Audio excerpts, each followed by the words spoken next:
जय हिंद दोस्तों। अच्छा, एक बात बताओ, ये डेली यूट्यूब और सोशल मीडिया पर ट्रेडिंग और इन्वेस्टिंग की वीडियो जो देखते हैं, इससे दिमाग तो आपका भी चकरा गया होगा कि यार कौन सा ऑप्शन स्टॉक मार्केट के लिए बेटर रहेगा, किसमें ज़्यादा पैसा है या फिर मेरे लिए क्या सही रहेगा, इन्वेस्टिंग या ट्रेडिंग। तो समझने की कोशिश करते हैं इस वीडियो के द्वारा। और हाँ यार, लास्ट में कमेंट करके अपना ओपिनियन ज़रूर शेयर करना और उसके साथ में एक सॉलिड रीज़न भी बताना। और यार आप कमेंट करो यार, वीडियो में कुछ गलत लगता है तो भी या फिर कुछ अच्छा लगता है तब भी, तभी तो मुझे पता चलेगा ना कि क्या सुधार करना है। तो कमेंट करो यार।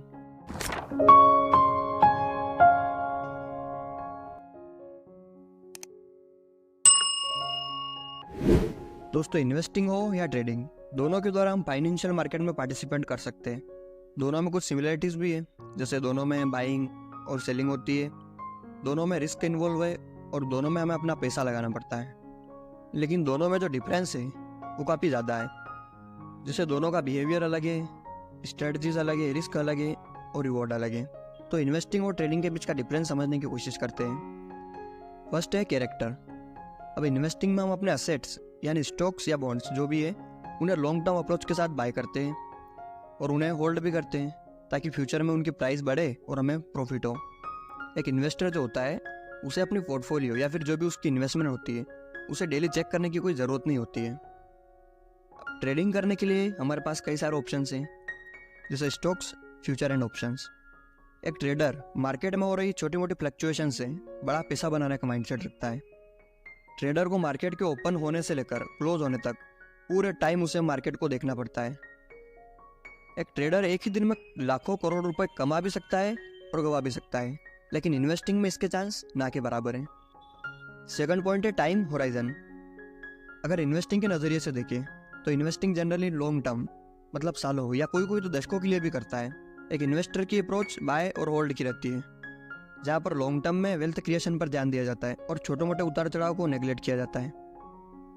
ट्रेडिंग को देखिए तो ट्रेडिंग एक मिनट से लेकर कुछ घंटों, कुछ हफ्तों या फिर कुछ महीनों के लिए होती है और एक ट्रेडर को क्विक टाइम में अपनी पोजीशन बनाकर उसमें एंट्री और एग्जिट करनी पड़ती है।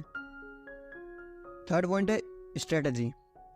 इन्वेस्टिंग में बाय और होल्ड अप्रोच को ध्यान में रखकर रिसर्च किया जाता है। एक इन्वेस्टर का माइंडसेट कंपाउंडिंग, डिविडेंड रीइन्वेस्टमेंट और मार्केट पोटेंशियल के थ्रू पैसा कमाना होता है। इन्वेस्टिंग के लिए डाइवर्सिफाई पोर्टफोलियो बनाया जाता है जो कि रिस्क को रिड्यूस कर लॉन्ग टर्म में बड़े रिटर्न निकाल कर दे सकता है। ट्रेडिंग में हम किसी भी स्टॉक्स या ऑप्शन को सेल करने की अप्रोच से ही खरीदते हैं और उसी हिसाब से अपनी स्ट्रेटजी प्लान करते हैं। ट्रेडिंग डिफरेंट तरीके की होती है, जैसे intraday trading, swing trading, positional trading और ऑप्शन ट्रेडिंग। एक ट्रेडर अपनी पोजीशन को कुछ मिनटों से लेकर कुछ महीनों तक के लिए होल्ड कर सकता है। साथ ही ट्रेडिंग करने के लिए ट्रेडर को लेवरेज भी मिल जाता है। अब बात करते हैं रिस्क रिवॉर्ड की।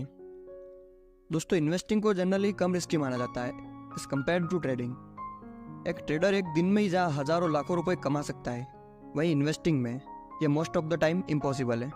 जहाँ इन्वेस्टर का सालाना 12% रिटर्न कमाना अच्छी बात मानी जाती है, जिससे लॉन्ग टर्म में कंपाउंडिंग के जरिए एक बड़ा रिटर्न बन सके और उसी हिसाब से वो रिस्क भी ऑन करता है। वही ट्रेडर के लिए रिटर्न की कोई लिमिट नहीं है। इंट्राडे या फिर ऑप्शन ट्रेडर तो एक एक दिन में अपने पैसे को 70-80% तक बढ़ा लेते हैं। लेकिन जैसा कि कहते हैं ना, risk takers are reward makers. जहाँ ट्रेडर्स के कमाने की कोई लिमिट नहीं है तो उनके गंवाने की भी कोई लिमिट नहीं है, अगर वो स्टॉप लॉस का यूज़ ना करे तो। अब बात करते हैं टाइम कमिटमेंट की, यानी इन्वेस्टिंग और ट्रेडिंग दोनों में से कौन कम टाइम कंज्यूम करता है। दोस्तों, इन्वेस्टिंग में जहाँ सालों तक हमारा पैसा लगा रहता है और वही ट्रेडिंग में सिर्फ कुछ मिनटों या कुछ घंटों में अपनी पोजीशन को एग्जिट कर सकते हैं। लेकिन फिर भी इन्वेस्टिंग में उतना समय देने की ज़रूरत नहीं है जितना कि ट्रेडिंग में देना पड़ता है। इन्वेस्टिंग में हम अगर किसी स्टॉक को अच्छे से एक बार एनालाइज करके उसमें इन्वेस्ट करें तो हमें बार बार या कम से कम रोज़ तो उसे देखने की ज़रूरत नहीं पड़ती है। लेकिन भैया ट्रेडिंग में मसला कुछ और है।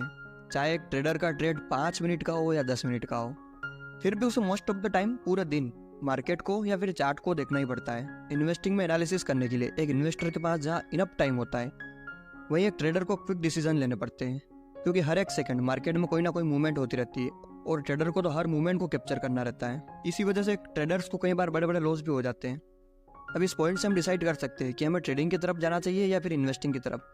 जैसे अगर आप मार्केट को सीखने, समझने और ऑब्जर्व करने के लिए इनफ टाइम दे सकते हैं, वो भी बिना किसी इंस्टेंट एक्सपेक्टेशन के, तो आप ट्रेडिंग की तरफ अपना पहला कदम बढ़ा सकते हैं। और अगर टाइम की कमी हो तो इन्वेस्टिंग आपके लिए बेटर विकल्प रहेगा। रिस्क के पॉइंट ऑफ व्यू से देखिए तो अगर आप मार्केट की वॉलेटिलिटी, एक्सपेंशन और उस लेवल का स्ट्रेस सहन करने का माइंडसेट रखते हैं तो ट्रेडिंग को एक ऑप्शन के रूप में देखा जा सकता है। लेकिन अगर आप हाई वॉलेटिलिटी सहन नहीं कर सकते और अपने पैसे से बहुत ही ज़्यादा इमोशनली अटैच्ड है तो आपके लिए इन्वेस्टिंग सही रहेगी। नॉलेज और स्किल्स की बात करें तो नॉलेज और स्किल्स तो आपको दोनों में ही चाहिए होंगे। इन्वेस्टिंग जहाँ फंडामेंटल एनालिसिस, फाइनेंशियल स्टेटमेंट्स और इकोनॉमिक ट्रेंड्स की सॉलिड अंडरस्टैंडिंग की डिमांड करती है, तो वही trading technical analysis, chart pattern, indicator और मार्केट सेंटिमेंट की अंडरस्टैंडिंग की डिमांड करती है। अब क्या सीखना ज़्यादा ईजी रहेगा यह आपके इंटरेस्ट के ऊपर डिपेंड करता है। इन्वेस्टिंग में एक इन्वेस्टर को किसी भी प्रकार की रिसर्च करने के लिए इनफ टाइम मिलता है। मार्केट क्लोज होने के बाद हम जो भी रिसर्च करते हैं उसे मार्केट आवर्स के दौरान इजीली कभी भी इंप्लीमेंट करके शेयर्स को बाय कर सकते हैं। लेकिन ट्रेडिंग में हमें क्विक डिसीजन लेना पड़ता है। इंट्राडे और ऑप्शंस में तो कई बार मिनटों में, तो कई बार उससे कम समय में भी अपने प्लान्स को एग्जीक्यूट करना पड़ता है। जैसे अगर हमने मार्केट क्लोज होने के बाद जो भी रिसर्च या एनालिसिस किया है और अगर मार्केट गैप अप या गैप डाउन ओपन हो गया तो हमारी सारी रिसर्च और हमारा सारा एनालिसिस फेल हो जाएगा। या फिर मार्केट में कोई न्यूज़ आ जाती तो भी हमारा सारा रिसर्च फेल हो जाता है। अब लास्ट और सबसे इंटरेस्टिंग टॉपिक है कैपिटल का।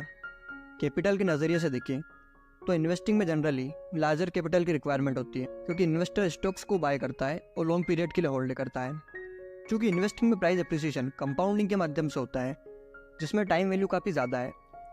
इसीलिए इन्वेस्टर को रेगुलर एक डिसेंट अमाउंट इन्वेस्ट करना पड़ेगा फ्यूचर में प्राइस एप्रिसिएशन लेने के लिए। बट एक ट्रेडर जो होता है वो शॉर्ट टर्म प्राइस मूवमेंट को कैप्चर करता है और उसमें भी उसे कई बार लेवरेज मिल जाता है। तो ट्रेडर को कम कैपिटल की जरूरत होती है as compare to investor. Trader 10-15 हज़ार से भी ऑप्शंस इंट्राडे या स्विंग ट्रेडिंग कर सकता है और छोटे मोटे मूवमेंट को कैप्चर कर सकता है। तो ट्रेडर स्मॉल कैपिटल से भी अपनी नॉलेज और माइंडसेट के दम पर कम समय में भी बड़ा प्रॉफिट बना सकता है। बट इन्वेस्टिंग में तो सारा एक्चुअली टाइम का है, तो वहाँ पर आपको टाइम देना पड़ेगा। टाइम देना इन द सेंस टाइम को अपना टाइम लेना पड़ेगा। अब आप इन पॉइंट्स को समझकर डिसाइड करके कमेंट सेक्शन में बताइए कि आपके लिए क्या बेहतर है, इन्वेस्टिंग या ट्रेडिंग, और उसके पीछे का एक सॉलिड रीज़न भी बताइए। वीडियो अच्छी लगी हो तो लाइक, शेयर, सब्सक्राइब करके लाल रंग वाली घंटी को बजा दो। जय हिंद, हैप्पी इन्वेस्टिंग।